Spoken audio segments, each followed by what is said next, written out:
segundo dia de Em Pés Rolando e eu tô aqui no auditório 113, que daqui a pouco vai acontecer a mesa coordenada pela professora Sara Grandemann, da UFRJ, sobre crise, dívida pública e políticas sociais. Mas eu vim também aqui porque eu vim conversar com a assistente social, a doutora Mariana Flores. Ela foi a ganhadora do Prêmio CAPES 2021 e ela conversou um pouco, falou sobre o prêmio, falou sobre a sua tese. Confira agora com a nossa entrevista.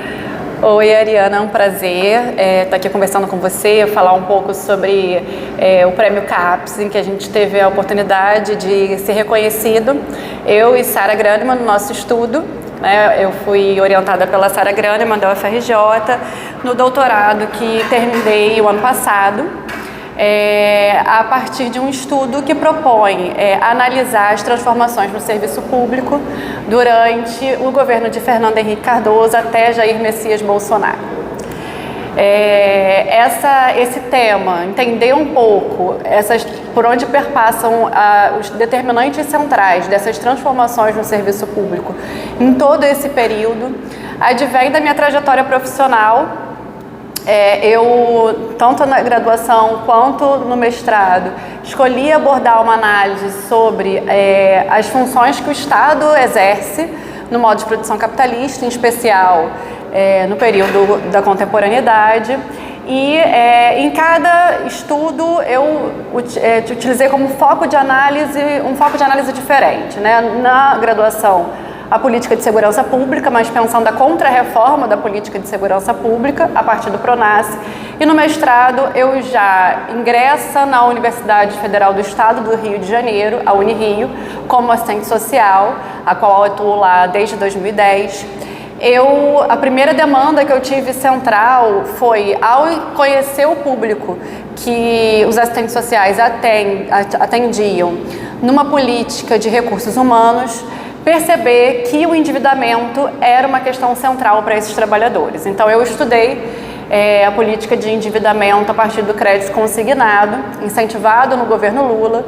Então também era um olhar sobre como o Estado garantia o direito, mas ao mesmo tempo, ou seja, ampliava os concursos públicos, mas ao mesmo tempo incentivava uma política de endividamento aos trabalhadores que tinha consequência direta no olhar daquele trabalhador sobre o seu trabalho, na dimensão do seu trabalho, da sua remuneração. Então, trazia uma desmitificação e uma alienação para esses trabalhadores que era central. E aí, essa experiência como assistente social desde 2010 e a minha atuação como pró-reitora de gestão de pessoas durante os anos de 2014 a 2016 na Unirio foram grandes motivadores para dividir o debate, o conhecimento adquirido e as vivências de troca no trabalho no serviço público dentro de uma universidade pública federal. Essa vivência como pró-reitora foi muito profícua para pensar, para entender a finalidade, a funcionalidade do trabalhador dentro do serviço público, conhecer a carreira, como esses trabalhadores estão organizados, os vínculos de trabalho e as carreiras deles, os direitos do trabalho conquistados. Se fazer isso dentro de uma universidade, assumir esse cargo de gestão dentro de uma universidade, sendo técnico-administrativa e mulher, foi uma experiência especial, assim, no que diz respeito, de bastante desafiadora, e é mais um motivo para comemorar essa premiação da tese, porque hoje, então, a tese em serviço social fala de um tema que não é tão específico sobre a formação profissional, mas que se comunica com todas as áreas, porque trata sobre o serviço público, o nosso principal campo de atuação profissional, o serviço público das políticas sociais, e ser de uma técnica administrativa e não de uma docente. Então, foi assim, uma surpresa para a gente receber esse prêmio e ao mesmo tempo a gente se sente bastante feliz num contexto em que eu fiz doutorado no período do golpe do Temer, passamos pela pandemia, a minha turma do doutorado, muitas mulheres se tornaram mães e é especial representá-las também nessa premiação. A tese, então, parte dessa experiência e desse processo de experiência que foi um pouco traumático, no sentido de que eu não completei a gestão como pró-reitora de gestão de pessoas, por discordar da atuação da gestão na universidade ao conduzir a adesão à EBSER de modo autoritário, ou seja, assinar a adesão da EBSER sem aprovação do Conselho Universitário. Depois essa aprovação aconteceu, mas eu indiquei que discordava, não só por ser assistente social, mas também por assumir esse cargo de pró-reitora de gestão de pessoas. Eu precisava trazer ao debate as consequências imediatas e aquelas que também não se mostravam ali diretamente, mas as consequências que seriam para os trabalhadores da universidade a opção de aderir à EBSER. Eu fui proibida de me manifestar e por isso eu saí. Então eu completei 2 anos só de gestão, entro para o doutorado nesse momento e aí eu falei, a minha experiência pessoal, né, da escolha do tema foi, bom, para que serve o serviço público?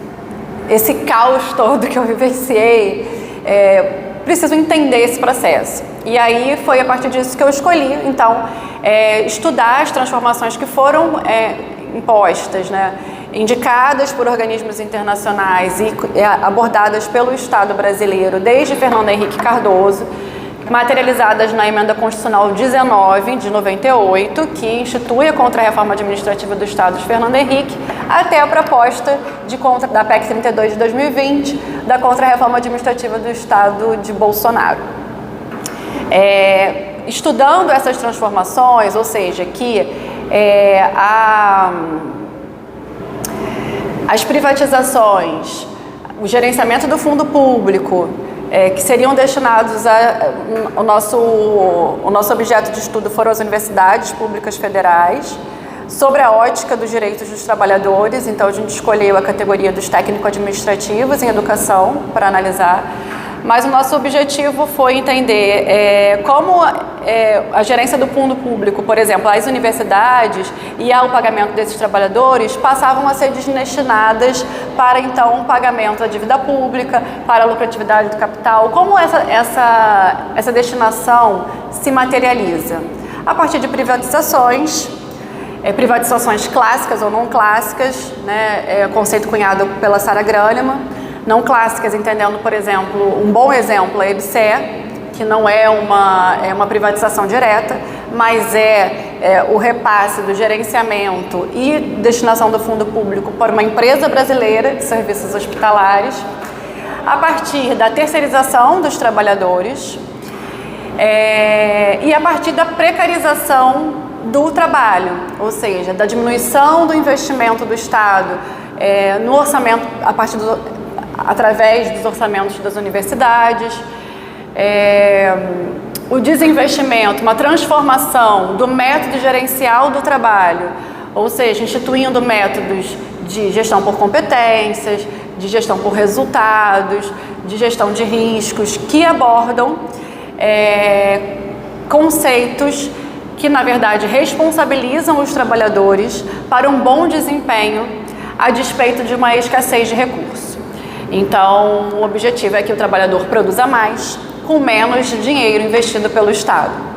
Essas formas, para nós, são manifestações de um processo que denominamos na tese como um processo de reestruturação destrutiva do serviço público, de parcela do serviço público, a parcela específica das instituições voltadas às políticas sociais. O serviço público é uma gama complexa, né, de instituições com diversas funcionalidades e atribuições. E a elas, o Estado também direciona o seu investimento e o seu interesse, tanto em garantir condições de trabalho quanto trabalhadores para essas instituições de forma diferenciada. Na tese, a gente fez um comparativo entre a carreira dos técnico-administrativos em educação das universidades e os trabalhadores da Receita Federal, por exemplo. Como foi, durante esse período, o investimento não só de reajustes salariais, como acesso a direitos, reorganização das carreiras, né, como isso aconteceu nessas duas categorias, e elas acontecem de forma diferente, realmente, né? Então, a gente entendeu que essa reestruturação destrutiva que a gente tem defendido, ela acontece a partir de 4 pilares centrais. Processos ampliados de apropriação privada do que seria destinado às instituições públicas, ou seja, as privatizações, clássicas ou não clássicas, por indicação de organismos internacionais, por políticas indicadas por organismos internacionais, como, por exemplo, o Banco Mundial, que direciona documentos específicos para indicar como a política educacional superior deve ser conduzida em países de capitalismo dependente, por processos de precarização do trabalho, tanto do trabalho quanto dos direitos desses trabalhadores que estão inseridos nesses espaços. Então, perda de direitos e de reajustes para trabalhadores RJU, extinção de cargos da administração pública e, ao mesmo tempo, a terceirização desses serviços nas universidades. A gente, desde Fernando Henrique, vê cargos como vinculados à limpeza, à manutenção, ao transporte terceirizados, mas desde então, cada vez mais tem novos cargos sendo extintos. Isso é uma realidade que aconteceu em Fernando Henrique, que aconteceu em Lula, Dilma, Temer e Bolsonaro. Lula e Dilma tiveram um percurso diferente. Eles ampliaram o investimento e os concursos. Contudo, eles não paralisaram os processos de extinção de cargos e nem de terceirização dos serviços. Muito pelo contrário, fizeram isso de forma diferente, ideologicamente diferente. Como, por exemplo, fazendo a privatização não clássica, privatizando dentro do Estado, chamando Empresa Brasileira de Serviços Hospitalares a privatização dos hospitais universitários e conduzindo uma criação de um novo vínculo, que são os trabalhadores empregados públicos que são contratados pela EBSER. Então, hoje nas universidades a gente tem essa diversidade de trabalhadores com vínculos diferentes que provoca um distanciamento desses trabalhadores e de um entendimento de que todos pertencem a uma mesma classe, que precisam defender os direitos. Então, acho que, por último, o quarto pilar de que essa reestruturação destrutiva ocorre é por meio de uma imagem depreciativa do trabalhador. É um pilar que, para a gente, é de suma importância, e aí, te respondendo, é um diferencial da tese. Para além da construção desse conceito de reestruturação destrutiva a partir de 4 pilares que estão entrelaçados, esse último, a construção de que os trabalhadores no serviço público são parasitas, nas palavras mais recentes, são zebras gordas, como o ministro da Educação de Bolsonaro chamou os docentes das universidades públicas, que são onerosos ao Estado, que são ineficientes, que já foram chamados de marajás. Essa campanha depreciativa, ela é utilizada como um recurso, um instrumento ideológico para validar esses processos de reestruturação que caminham para a destruição do serviço público, o qual conquistamos na Constituição Federal de 88. Então, isso se confirma, ao nosso ver, essa nossa hipótese se confirma quando a gente vai analisar, por fim, a proposta encaminhada à Câmara dos Deputados por Bolsonaro através da PEC 32 de 2020, que é a contra-reforma administrativa de Bolsonaro. Ela só pode ser proposta porque todos os governos anteriores instituíram medidas jurídico-políticas e ideológicas que conduziram nesse processo de precarização do trabalho e dos direitos dessa parcela da classe trabalhadora, e também porque existe uma campanha ideológica que promove essa noção de que esses trabalhadores são onerosos ao Estado, não são. Inclusive, se a gente analisa o orçamento público federal, a gente vê que os recursos destinados ao pagamento de pessoal, a despeito da campanha que diz que vem crescendo, vem diminuindo, e que são ineficientes.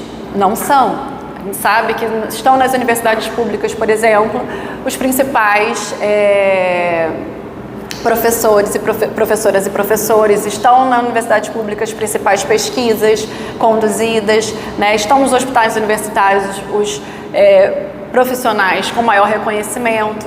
Então a pandemia veio aí para mostrar um pouco disso, da importância e da funcionalidade do serviço público para a classe trabalhadora. Contudo, essa campanha é um investimento ideológico do capital para conduzir essa reestruturação do serviço público. Então, acho que esse é um diferencial. A gente analisou o Jornal Globo, reportagens do Jornal Globo que trabalhavam sobre essa ótica e também os principais discursos ideológicos, né, esses que eu acabei de citar, tentando, com os dados, contrapor esse argumento que causa nesses trabalhadores que estão inseridos nesses espaços desmotivação, desvalorização, desreconhecimento, e isso promove um distanciamento já no ingresso desses trabalhadores da funcionalidade deles para a classe trabalhadora, a quem, no nosso ponto de vista, dentro das políticas sociais, a gente serve, né? Então, Ariana, assim, é uma pesquisa grande que, na verdade, deveria ser dividida em várias frentes de estudo e que o objetivo é que tenha o diálogo com vários outros estudos, né? Que a gente possa, não meus, mas de outras pessoas, que a gente possa conversar, que a gente possa construir coletivamente essa análise.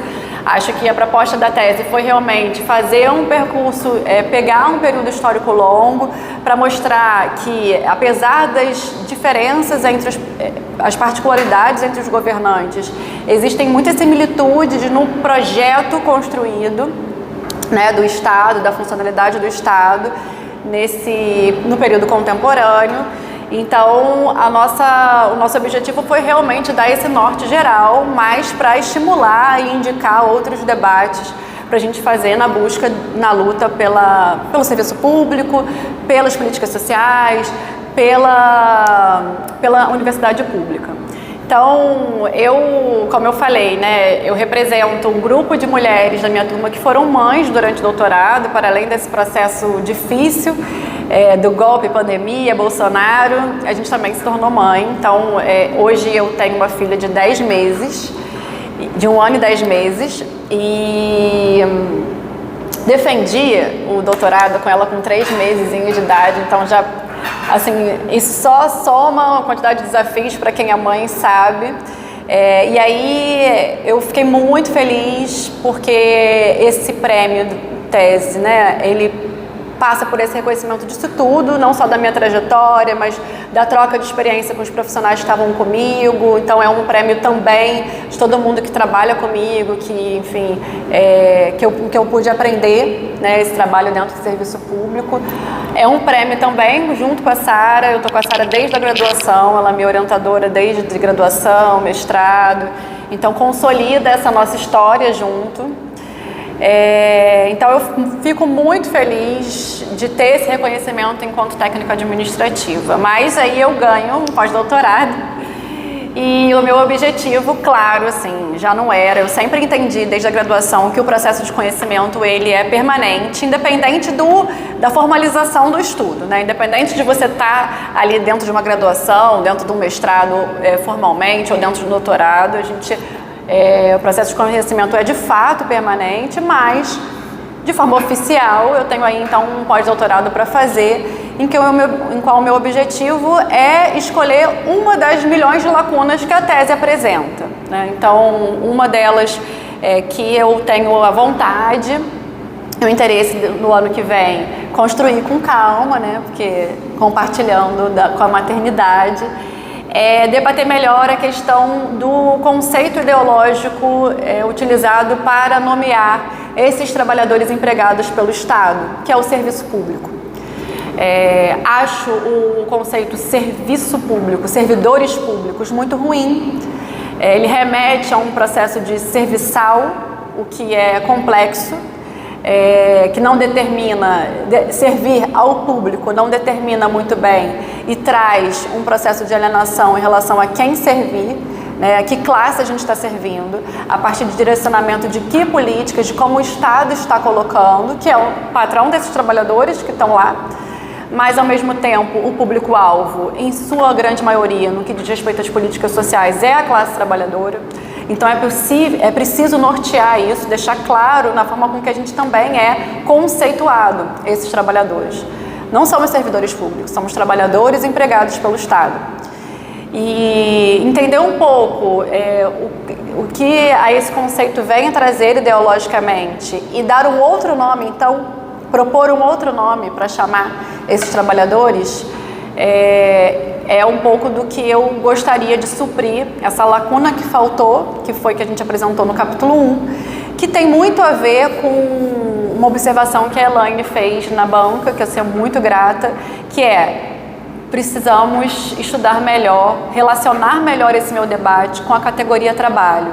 Então, discutir se no serviço público o trabalho é improdutivo, de que forma, como, enfim, fazer esse debate melhor com a categoria trabalho, que foi uma questão que ficou para depois, e acho que chegou esse depois, né? Não esperava que fosse ser tão rápido, mas chegou.